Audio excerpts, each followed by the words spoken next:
Ginugunita natin sa misang ito ang pagpapakasakit ni San Juan Bautista.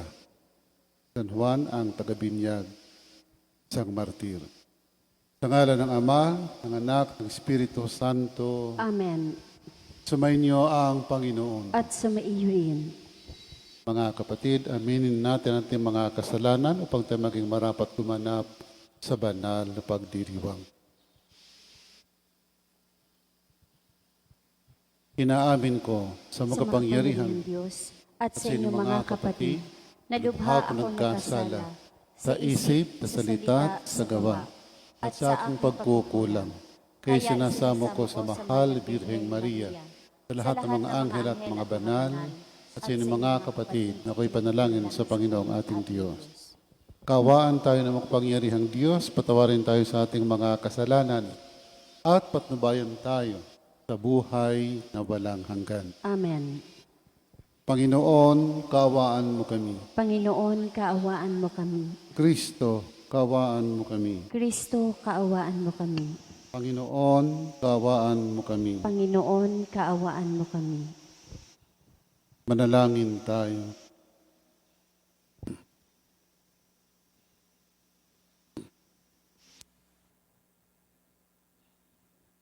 Ama naming makapangyarihan, niloob mong sa pagkasilang at pagkamatay, ang iyong anak ay pangunahan ni San Juan Bautista. Ang kanyang pagpapakasakit para sa matapat mong katotohanan at ang kanyang pagsisikap na sundin ang loob mong makatarungan ay amin nawang dibdibang mapanindigan sa pananalig sa iyong aral sa pamamagitan ni Kristo kasama ng Espiritu Santo magpasawalang hanggan. Amen.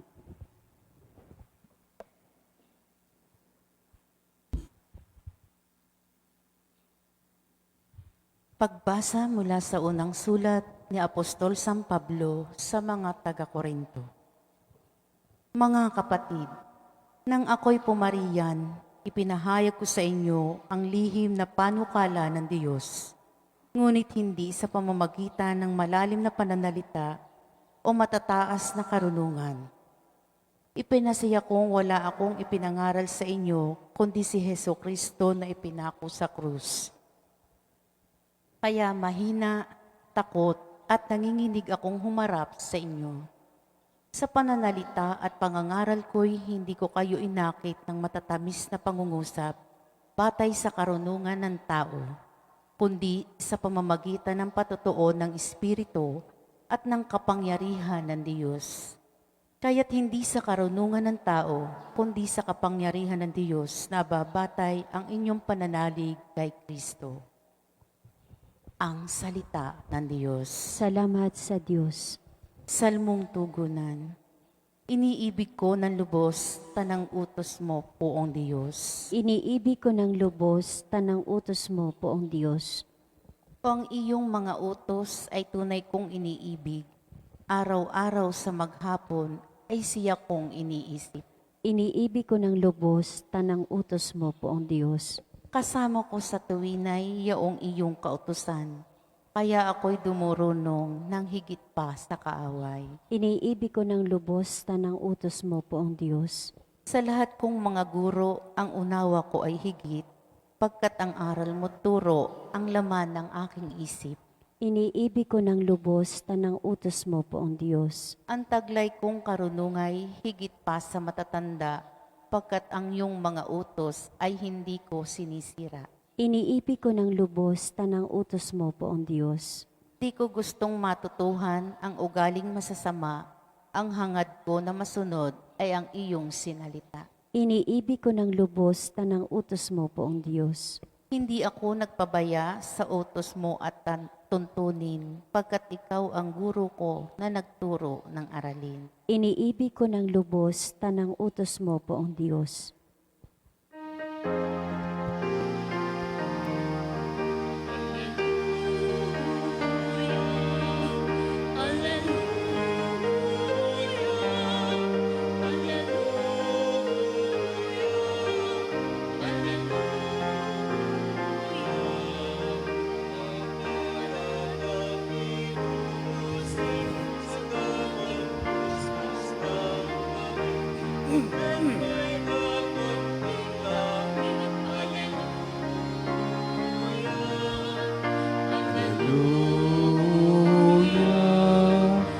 Hallelujah.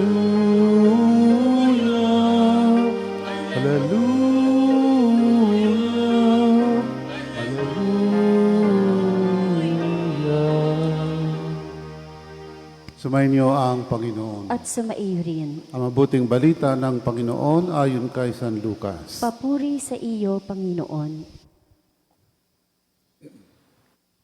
Noong panahong iyon, umuwi si Jesus sa Nazaret na kanyang nilakhan. At gaya ng kanyang kinagawian, pumasok siya sa sinagoga ng araw ng pamamahinga.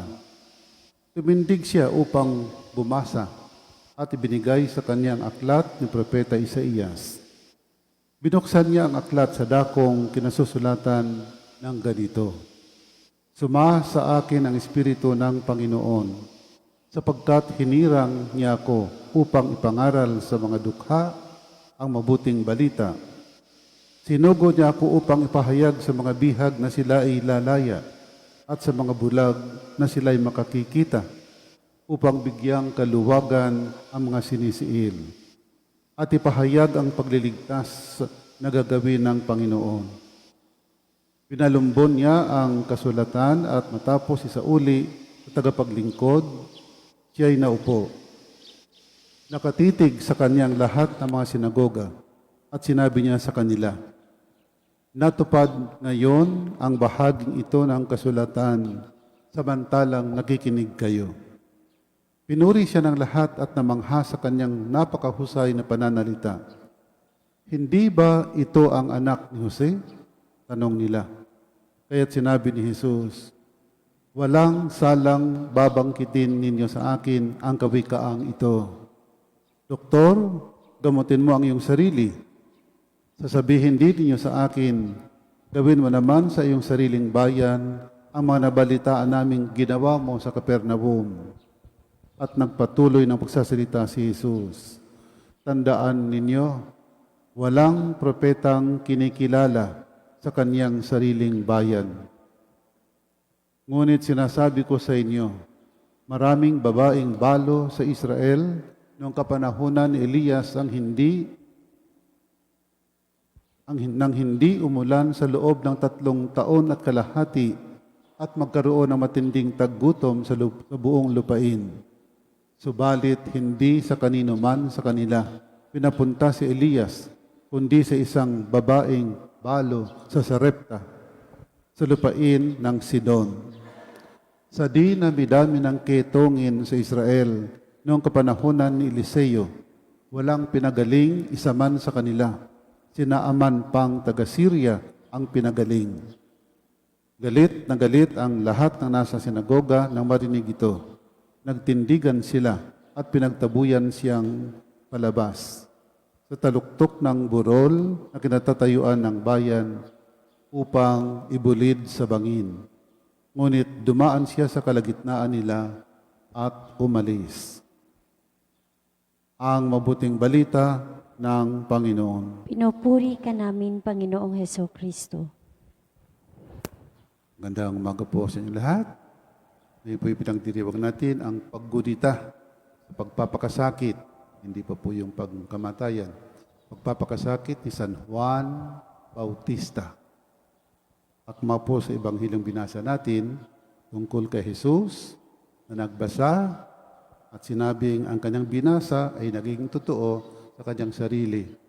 Isang katotohanan na ipinahahayag niya pero ayaw paniwalaan ng mga tao sapagkat ang nagsasalita ay isang tao ordinaryo sa paningin nila sapagkat kilala nilang mula sa mababang pamilya, mababang hindi gaadong progresibong bayan. Yan po ang problema sa atin. Kung minsan namimili tayo ng paniniwalaan. Minsan nga, namimili ng pari eh. Diba? Namimili ng pari. Exactly the same homily na i-deliver ng isang pari, hindi nyo paniniwalaan, pero nung sinabi ng isang pari, pinaniniwalaan ninyo. Sapagkat kayo hindi humahanga sa paring ito, dito'y humahanga kayo. Kaya kahit anong sabihin nito, ayaw niyong paniwalaan. Kahit anong sabihin nito, paniniwalaan ninyo. Sa atin pong buhay, ang atin pong pakinggan ay yung mensahe, not so much about the messenger. Tulad po ng pagpapaliwanag ng Ebanghelyo. Atin pong pakinggang mabuti, suriin po natin, pagnilayan natin ang ating naririnig. Huwag niyo po tingnan yung mukha ko. Kasi pag mukha ko tinignan niyo, mawawalan kayo ng gana. Hindi ako telegenic yan eh. So, yan po ang leksyon natin. Anyway, dako po ta kay San Juan Bautista. Pagpapakasakit ni Juan Bautista. Ang pagpapakasakit ni Juan Bautista ay nagsimula nung siya ay magsalita ng totoo. At sinasabi niya sa mga tao ang dapat gawin. Sa makasalanan, sinasabi niya, magsisi kayo. Isa lang naman ang mensahe ni Juan Bautista eh, pagsisisi, repentance. Ang problema, pati ang hari, pinagsabihan niya. Si Haring Herodes, hindi tama ng asawa ng kapatid mo ay kasamahin mo. Si Herodias kasi, asawa ni Felipe, na kapatid ni Herodes. Pinadala ni Herodes si Felipe sa digmaan para mamatay, para makasama niya ang asawa ni Felipe, si Herodias. Ang sabi ni Juan Bautista, hindi tama. Yan nung magalit si Herodes, pinakulong si Juan. At hindi lang pinakulong. Alam po niyo yung kwento ng buhay. Isang araw may party sa hari, sumayaw ang anak ni Herodias, nagustuhan ni Herodes, at sinabing, humingi ka nung anong gusto mo, kahit ano, kahit kalahati ng kaharian ko. Sabi ng bata, pumunta sa kanyang ina, ano pong gift ang hihingin ko kay hari?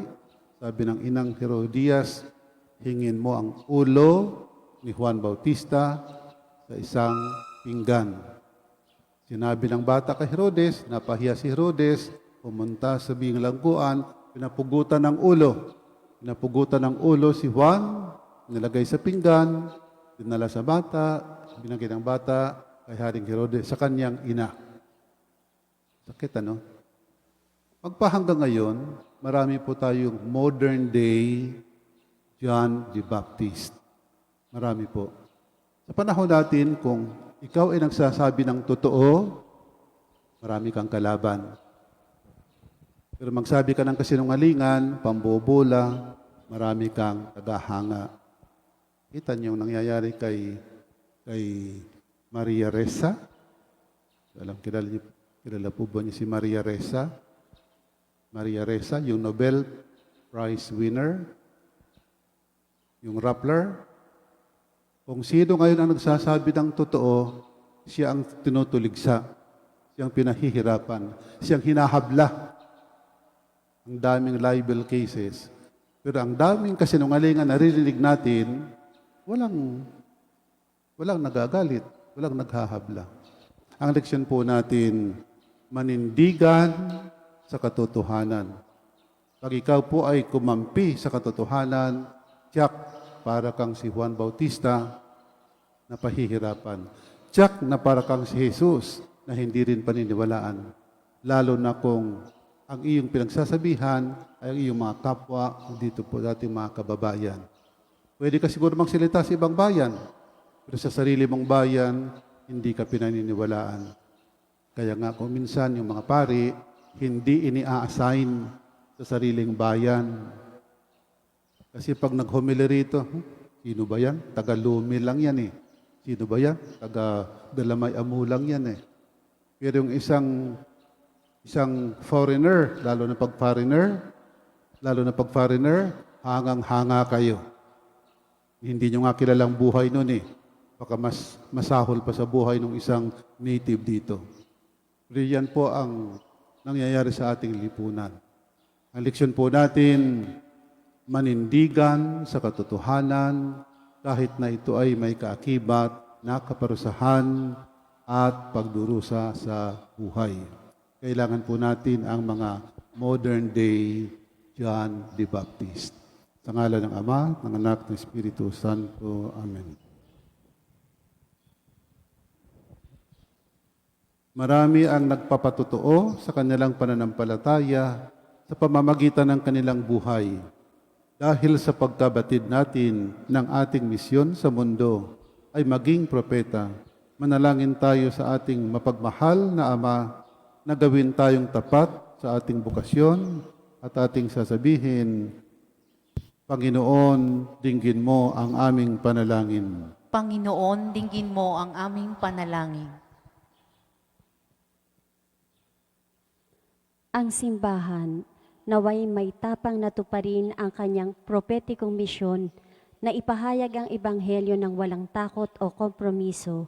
Manalangin tayo sa Panginoon. Panginoon, dinggin mo ang aming panalangin.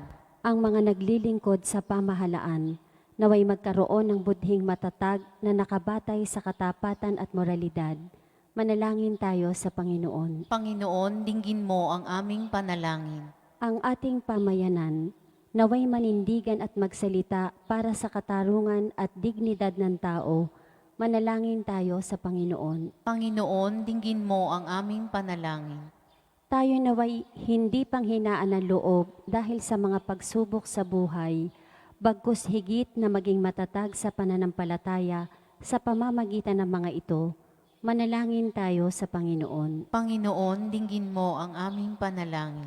Ang mga nasa bingit ng kamatayan, naway pukawin ang sigla ng pangaral at halimbawa ni San Juan Bautista. Manalangin tayo sa Panginoon. Panginoon, dinggin mo ang aming panalangin.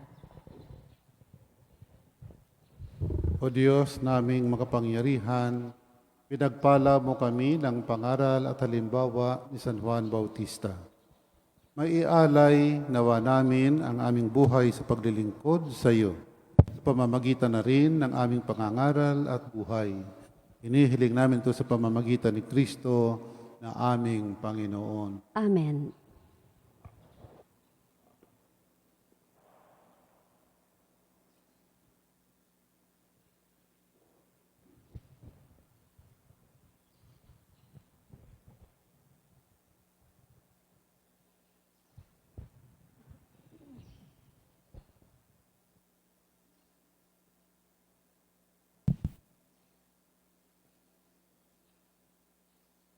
Papuri-puri ka Diyos sa mga lumikha sa sanlibutan, sa iyong kagandahang loob, narito ang may aalay. Mula sa lupa't buwan ng aming paggawa ang tinapay nito para maging pagkaing nagbibigay buhay. Kapuri-puri ang poong may kapal, ngayon at kailanman.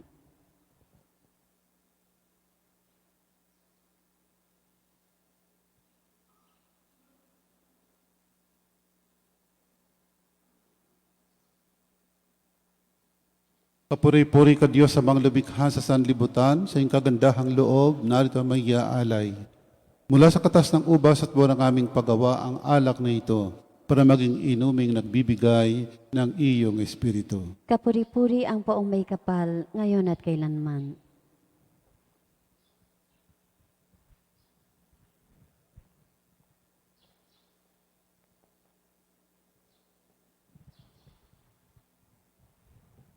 Manalangin kayo mga kapatid upang paghahain natin ay kalugdan ng Diyos, Amang makapangyarihan. Tanggapin nawa ng Panginoon itong paghahain sa iyong mga kamay, sa kapurihan niya at karangalan sa ating kapakinabangan at sa buong sambayanan niyang banal.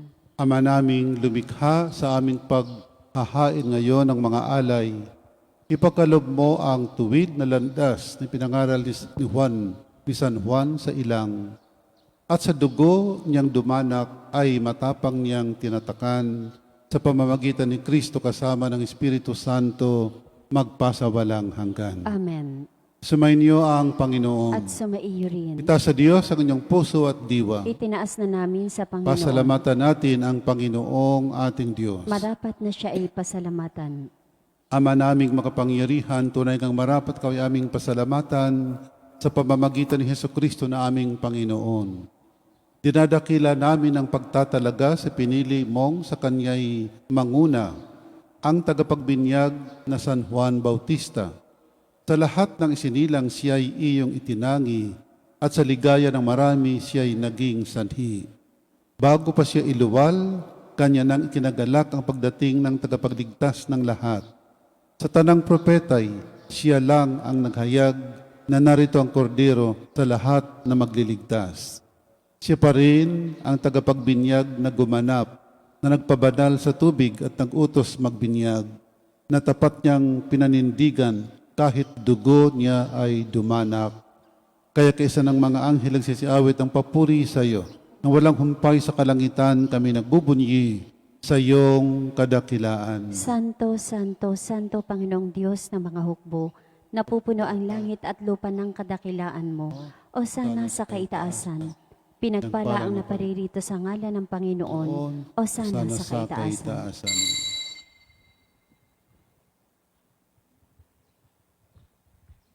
Ama naming banal, ikaw ang bukal ang tanang kabanalan, kaya't sa pamamagitan ng Espiritu gawin mong banal ang mga kaloob na ito, upang para sa amin maging katawan at dugo ng aming Panginoong Hesukristo. Bago niya pinagtiis ang kusang loob na maging handog, hinawakan niyang tinapay. Pinasalamatan kanya, pinaghati-hati niya yon, binigay sa kanyang malagad at sinabi, tanggapin niyo lahat ito at kanin. Ito ang aking katawan na hahandog para sa inyo.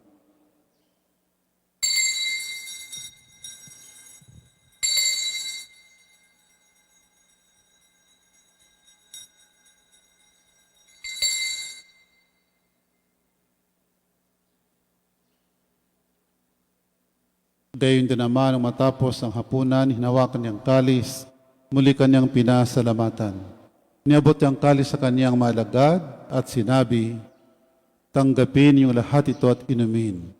Ito ang kalis ng aking dugo, ng bago at walang hanggang tipan. Ang aking dugo ibubuhos para sa inyo at para sa lahat sa kapagpapatawad ng mga kasalanan. Gawin ninyo ito sa pag-alaala sa akin.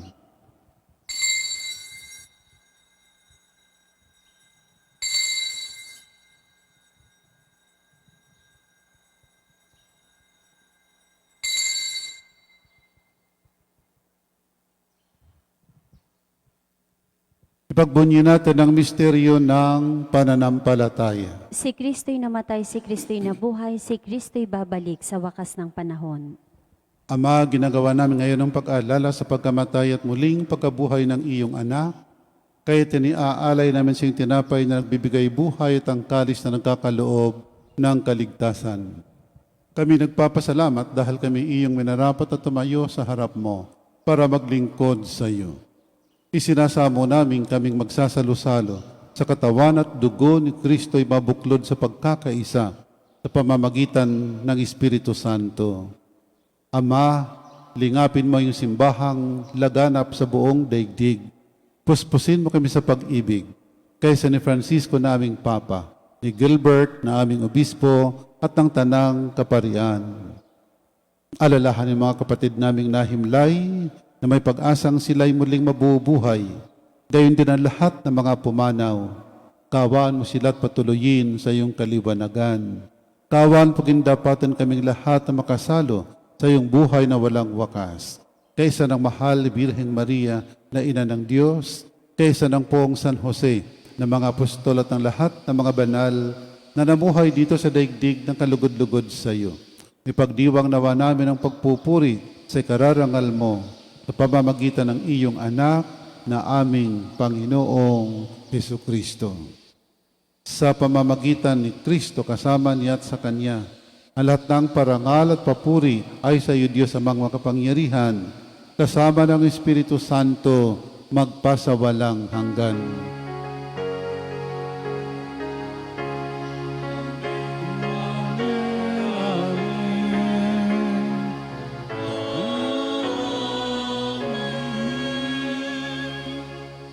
Sa tagubilin, nakagagaling na utos sa turo ni Jesus na Panginoon natin at Diyos, dasalin natin ang Ama namin.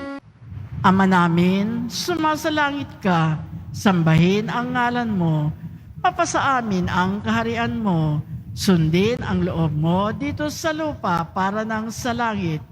Bigyan mo kami ngayon ng aming kakanin sa araw-araw at patawarin mo kami sa aming mga sala para nang pagpapatawad namin sa nagkakasala sa amin at huwag mo kaming ipahintulot sa tukso at iadya mo kami sa lahat ng masama. Hihiling namin kami adya sa lahat ng masama, pagkalooban ng kapayapaan araw-araw, iligtas sa kasalanan at ilayo sa lahat ng kapahamakan. Samantalang aming pinananabikan ang dakilang araw ng pagpapahayag ng tagapagligtas naming si Hesu Kristo. Sapagkat iyo ang kaharian at ang kapangyarihan at ang kapurihan magpakailanman. Amen. Panginoong Hesu Kristo, sinabi mo sa mga apostol, kapayapaan ang iniiwan ko sa inyo. Ang aking kapayapaan binibigay ko sa inyo. Tunghayan mong aming pananampalataya at huwag ang aming mga pagkakasala. Pagkalooban mo kami ng kapayapaan at pagkakaisa ayon sa iyong kalooban, kasama ng Espiritu Santo, magpasawalang hanggan. Amen. Ang kapayapaan ng Panginoon ay laging sumainyo. At sumaiyo rin. Pagbigayan po tayo ng kapayapaan sa isa't isa. Peace be with you. Kordero ng Diyos na nag-aalis ng mga kasalanan ng sanlibutan, maawa ka sa amin. Kordero ng Diyos na nag-aalis ng mga kasalanan ng sanlibutan, maawa ka sa amin. Kordero ng Diyos na nag-aalis ng mga kasalanan ng sanlibutan, ipagkaloob mo sa amin ang kapayapaan. Mga kapatid, narito si Kristo ang kordero ng Diyos na nag-alis sa mga kasalanan ng sanlibutan. Mapalad tayong nanyayahan sa kanyang piging. Panginoon, hindi ako karapat-dapat na magpatuloy sa iyo, ngunit sa isang salita mo lamang ay gagaling na ako.